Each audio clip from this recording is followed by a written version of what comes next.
The many skeptics of the faith and critics of the Bible often say that Christianity cannot fit 3 days into the period between the death of Christ on Good Friday and his resurrection on the Sunday morning. This is what is called the sign of Jonah controversy. The Gospels testify that Yeshua was crucified on the Friday and rose from the grave on the Sunday. We read this in Mark 15, Matthew 27 and 28, in Luke 23 and 24, and the primary corroborating witness, John 19 and 20. The sign of Jonah in Matthew 12 marked a confrontation between Jesus, or then Yeshua, and the Jewish leaders, when he said that they will receive no sign except that of the prophet Jonah. For as Jonah was 3 days and 3 nights in the belly of the huge fish, so the Son of Man will be 3 days and nights in the heart of the earth.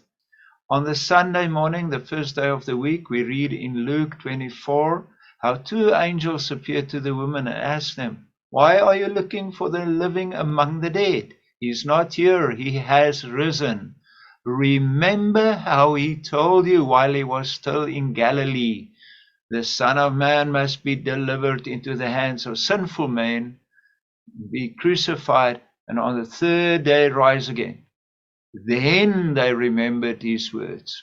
Critics allege that we cannot reconcile Jesus' words with the gospel accounts of his death. If Jesus died on 3 p.m. on Friday and was raised early Sunday morning, how can we square those facts with what he said about the days of Jonah in Matthew 12:40? One important Bible verse I don't see other apologists mention in this debate is that of Psalm 16 verse 10, which reads, "For you will not leave my soul in Sheol, nor will you allow your Holy One to see corruption." When we read this together with the instance of Lazarus of Bethany, whom Jesus raised from the dead, when Martha, his sister, said, "Lord, by this time there is a stench, for he has been dead 4 days." So, if the Jonah sign was 72 hours and the resurrection was only on the 4th day, then Psalm 16 verse 10 could not have been fulfilled,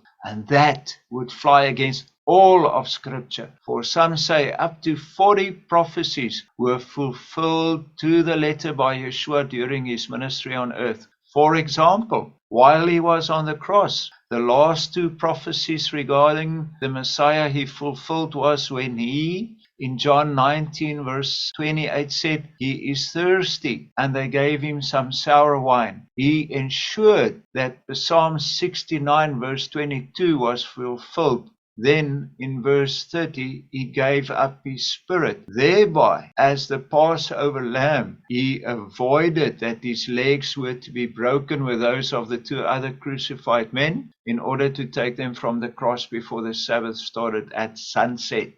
The second issue is that they are in denial of the testimony of the apostles, of the many witnesses, which Paul in 1 Corinthians 15 verses 1 to 8 said was several hundred, up to 500. While these people think they may be pursuing truth, they are in fact in the alliance of the enemy. You cannot only believe the parts of Scripture that suits your limited understanding and thereby undermine the testimony of the apostles as it was reported in the Gospels. To summarize then, according to Jewish understanding of days, part of any day counted as a full day. Jesus' death at 3 p.m. on Good Friday counted as 1 day. His entombment on the Saturday counted as a 2nd day. And his resurrection on Sunday morning counted as the 3rd day.